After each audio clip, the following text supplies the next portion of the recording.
በ6 ዓመት 6 ፕሮጀክቶችን ጥንቅቅ አድርጎ ያስረከበው ቴምር ፕሮፐርቲስ አሁን ደግሞ በተመረጡ 3 ሳይቶቹ ላይ እስከ 35% የሚደርስ እውነተኛ ቅናሽ ይዞ መጥቶ እነሆ ብሏል። ቤተ መንግስትን ጎረቤት ባደረገችው አዋሬ ከባለ 1 እስከ ባለ 3 መኝታ በተለያየ ካሬ አማራጭ ባለ 80 ካሬ ጠቅላላ ዋጋው 8,560,000 ብር በቅድመ ክፍያ 1,712,000 ብር እነሆ ብሏል። 100% ለሚከፍሉ የ35% ቅናሽ ተደርጎ በ5.5 ሚሊዮን ብር የዲፕሎማቶች መኖሪያ በሆነችው ሳር ቤት ባለ 2 እና ባለ 3 መኝታ ቤት አፓርትመንት በ7 አይነት የካሬ አማራጭ እነሆ ብሏል። ባለ 2 መኝታ 106 ካሬ ጠቅላላ ዋጋው 11,660,000 ብር በቅድመ ክፍያ 2,232,000 ብር 100% ለሚከፍሉ ደንበኞች ከ35% ቅናሽ በኋላ 7.5 ሚሊዮን ብር መግዛት ይችላሉ። ቤቶቻችንን በ3 ዓመት ጊዜ ውስጥ ይረከባሉ። ለበለጠ መረጃና ለሳይት ጉብኝት በ0910 47 38 79 ወይም በ0991 81 33 32 ላይ ሃሎ ይበሉን። ቴምር ፕሮፐርቲስ።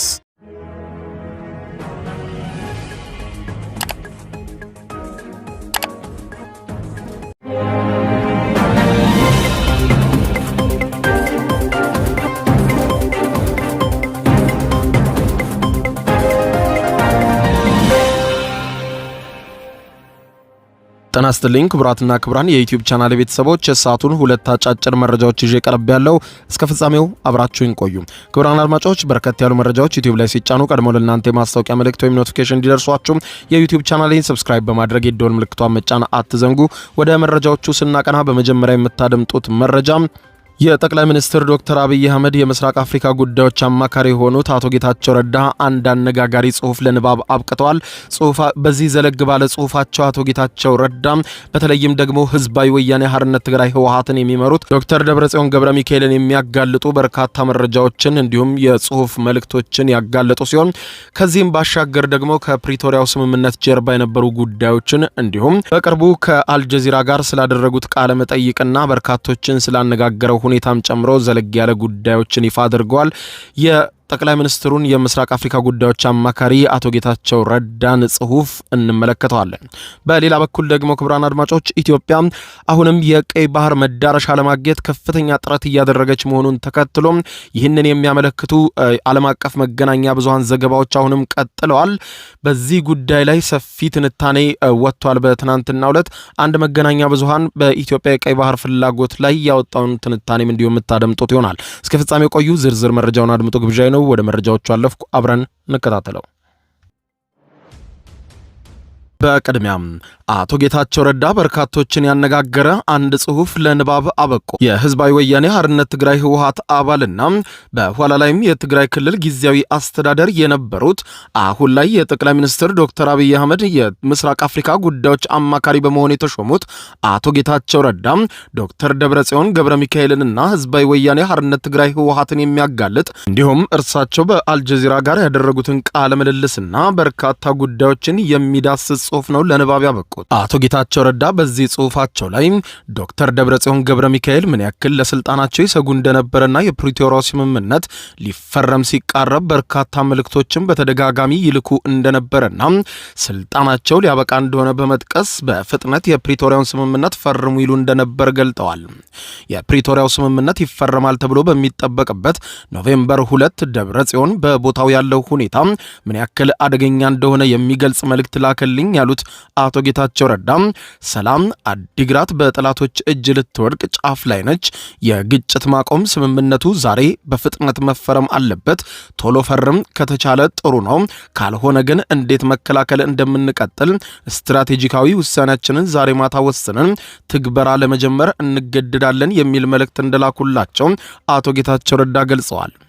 ከክስተቱ በኋላ ምንም አይነት ማስተካከያ ቢደረግም ፕሪቶሪያ በአመራሩ ዘንድ እንደ ህዝብ ግንኙነት ስራ አልታየም ነበር። ትግራይ ከዚህ በኋላ ልትሸከመው የማትችለውን ጦርነት ለማስቀረት የተደረገ ሙከራ ነበረ። በኋላ ላይ በትግራይ በተሰጡ ብዙ አስተያየቶችም በተለይም አብዛኛውን ጊዜ በህጋዊ ሽኩቻ ውስጥ ባሉ ልሂቃን የሚመሩት ልኡካን ቡድኑ ምዕራብ ትግራይን አሳልፎ ለመስጠት እንደፈለገ ወይም ህገ መንግስታዊ የድንበር ጥያቄ ጥያቄ እንደተወ ይናገራሉ። የሆነው ግን ይህ አይደለም በማለት የሚገልጹት አቶ ጌታቸው ረዳ የሆነውን ሲያስቀምጡ በመጨረሻዎቹ ሰዓታት ለመፈራረስ የተቃረበውን የህወሓቱን ኃይልና በፌዴራሉ ወገን የነበረ እነሱም ከጠንካራ አቋም በመነሳት ይደራደሩ ነበር። በ11ኛው ሰዓት የፌዴራል ልዑካን ቡድን ወደፊት የሚቋቋመው ጊዜያዊ ክልላዊ አስተዳደር የሚሸፍነውን ወሰን ተናገሩ። ይህ ደግሞ ከባድ ነበር ይላሉ።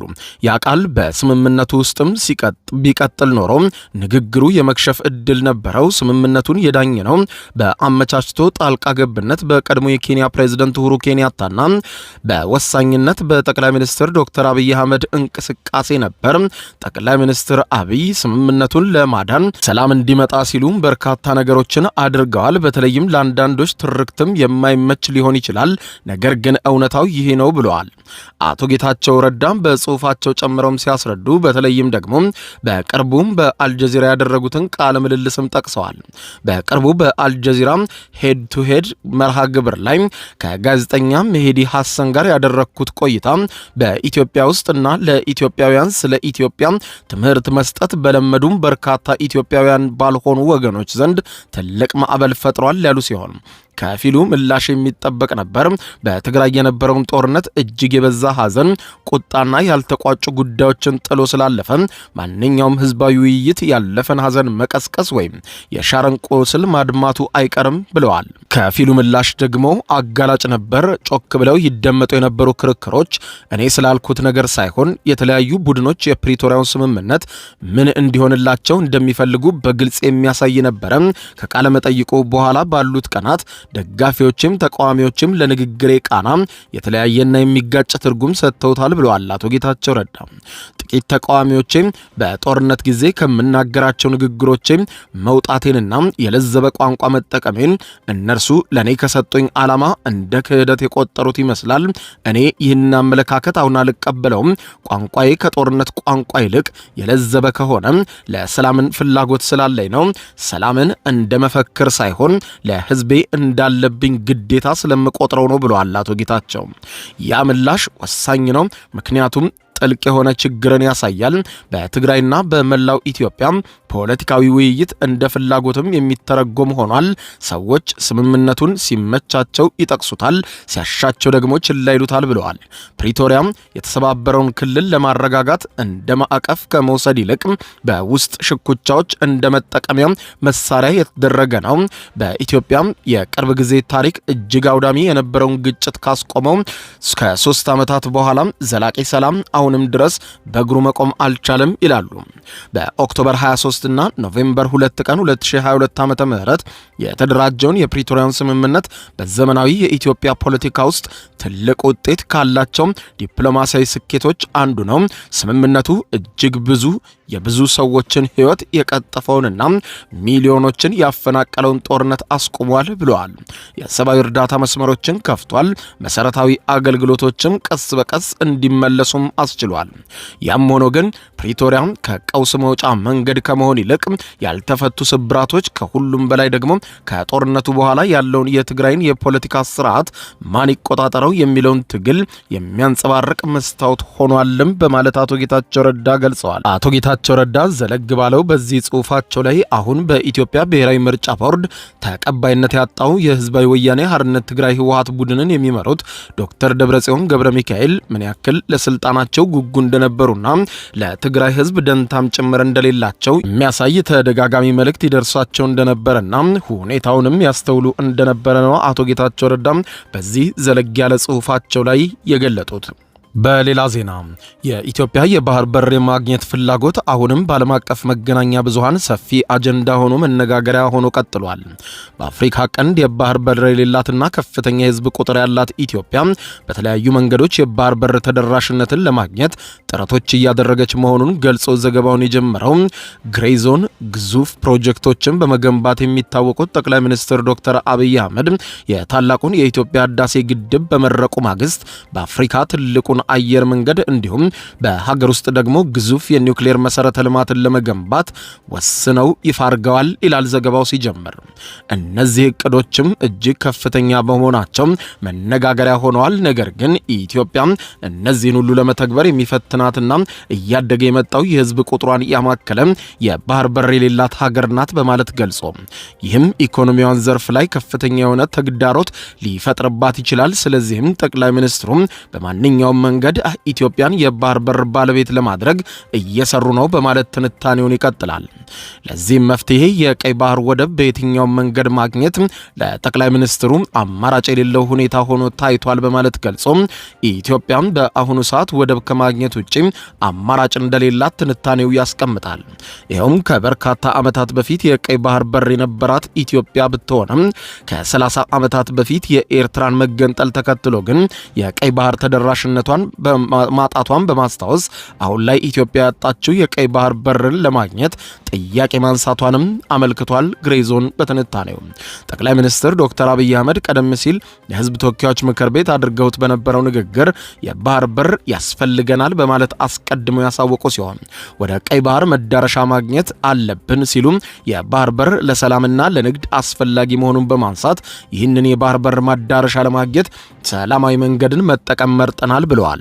ሰላማዊ መንገድ ለሁሉም ወገኖች የተሻለ መሆኑን አያጠያይቅም ማለታቸውን የጠቀሰው ግሬዞን በዘገባው ምንም እንኳን ጠቅላይ ሚኒስትሩ ሰላማዊ አማራጭን ስለመከተል ያነሱ ቢሆንም በኢትዮጵያና በቀይ ባህር መካከል 4 ሀገራት መኖራቸውን ጠቅሶ ለዓመታት ከኢትዮጵያ ጋር ውዝግብ ውስጥ የዘለቀችው ኤርትራ አንዷና ዋናዋ መሆኗን ጠቅላይ ሚኒስትር ዶክተር አብይ አህመድ ወደ ስልጣን በመጡበት ወቅት ከኤርትራው ፕሬዝዳንት ኢሳያስ አፈወርቂ ጋር እርቅ በመፍጠር በሁለቱ ሀገራት መካከል ስምምነት እንዲፈጠር ማድረጋቸው የኖቤል የሰላም ሽልማት እስከ ማግኘትም አድርሷቸው እንደነበር ይጠቅሳል። ነገር ግን ኤርትራ ጠባጫሪ በሆኑ ድርጊቶች ከኢትዮጵያ ጋር በሰላም አለመቀጠሏም ተጠቅሶ ከዚያ ደግሞ ሌላኛዋ የኢትዮጵያ የቀይ ባህር አማራጭ ጅቡቲ እንደሆነች ያነሳል።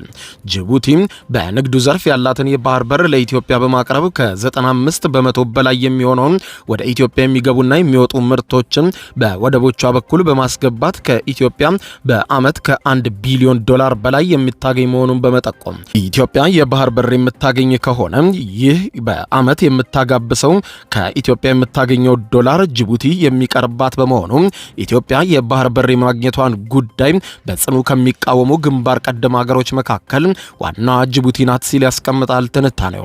ከዚህ ባለፈም ሶማሊያና ሶማሌላንድን ይጠቅሳል። ሶማሊያና ሶማሌላንድ በኢትዮጵያ ቀይ ባህር መካከል የሚገኙ ሶስተኛና አራተኛ ሀገራት መሆናቸው ሲገለጽ ከሶማሊያ ራሷን በመነጠል ራስ ገዝ የሆነችው አሁንም ድረስ ሶማሊያ ግዛቴ ናት የምትላት ሶማሌላንድ ከአንድ ዓመት በፊት ለኢትዮጵያ የበርበራ ወደብ ተደራሽነት ለመስጠት የመግባቢያ ስምምነት ተፈራርማ እንደነበር ያስታወሰው ዘገባ። ነገር ግን ሶማሊያ ግዛቴ ናት የምትላት ሶማሌላንድ ከኢትዮጵያ ጋር ይህንን መሳይ ፊርማ ማድረጓ ተገቢ አይደለም በማለት ሶማሊያ በመቃወሟ ይህ ከሶማሌላንድ ጋር ኢትዮጵያ የፈረመችው ስምምነትም ከፍተኛ የሆነ ቀውስ ገጥሞት ነበር ይላል። ነገር ግን ኢትዮጵያ የባህር በር ተደራሽነትን ያለምንም ውጊያና ያለምንም የወታደራዊ እንቅስቃሴ ለማግኘት አጎራባች ሀገሮችን በዲፕሎማሲ ስትጠይቅ ቆይታለች ያለ ሲሆን ከዚህ ባለፈም የኢትዮጵያ ሰሞነኛው ዲፕሎማሲያዊ እርምጃዎች በቀጠናው የባህር በር ለማግኘት ያነሳቸው ጥያቄ ከፈጠረው ውጥረት ጋር ተዳምሮ የቀጠናውን ሁኔታ ስጋት ላይ ቢጥለውም ኢትዮጵያ ግን አማራጭ የላትም ሲል ይገልጻል። ከወር የህዝብ ቁጥሯ በከፍተኛ ሁኔታ እያደገ በመሆኑ አማራጭ የምታይበት ጊዜ አይኖርም፣ እድሉም እየጠበበ ይመጣል ሲል ይገልጻል። ከወራት በፊት የኢትዮጵያ መንግስት የኒውክሌር መሰረተ ልማት ለመገንባት ከሩሲያው ሮዛቶም ጋር መፈራረሙንና ሩሲያ የውጭ ጉዳይ ሚኒስትሯ ሰርጌይ ላቭሮቭ አማካኝነት ድጋፏን ማሳየቷን በማስታወስ ሶማሊያና ኤርትራ ከአሜሪካ ድጋፍ የሚያገኙ ሀገራት በመሆናቸው ጅቡቲም የቀይ ባህር ተደራሽነቷን ለምዕራባውያን ሀገራት ገበያ ያቀረበች መሆኗን ተከትሎ በቀጠናው ያለውን የምዕራባውያንን ሀያልነት ሚዛን ለመቀነስ ሩሲያ ከኢትዮጵያ ጋር ትብብር ለማድረግ መምረጧን ጠቅሶ ይህም የሩሲያና የምዕራባውያን ሽኩቻ በቀጠናው እንደሚያመጣም አስታውቋል።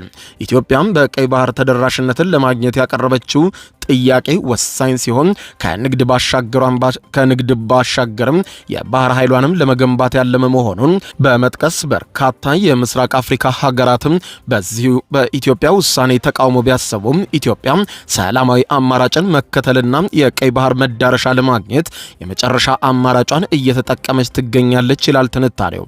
በዙሪያዋ ያሉ ሀገራት በተለይም እንደ ኤርትራ፣ ሶማሊያና ጅቡቲ ያሉ ሀገሮች ለኢትዮጵያ ተግዳሮት ቢሆንባትም ኢትዮጵያ ሰላማዊ አማራጮችን ተጠቅማ የቀይ ባህር መዳረሻ ለማግኘት የምታደርገውን ጥረት አላቋረጠችም ሲል ትንታኔውን ቋጭቶታል።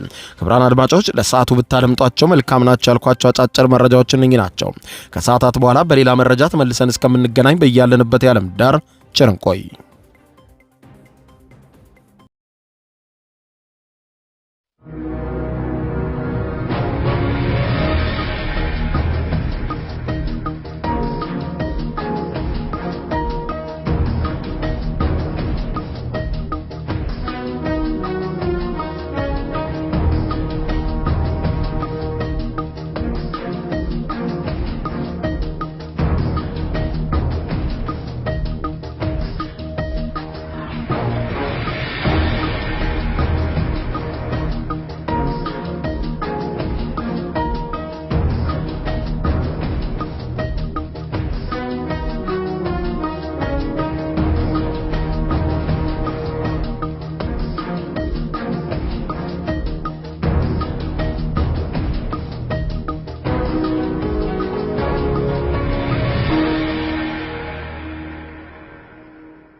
የዩቲዩብ የስኬት ሚስጥሮችን በዝርዝር የያዘው የአቤል ብርሃኑ የወይኗ ልጅ መጽሐፍ ሁለተኛ እትም በገበያ ላይ። ዩቲዩብ ለመጀመር በአጭር ጊዜ ስኬትን ለመቀዳጀት አስበዋል?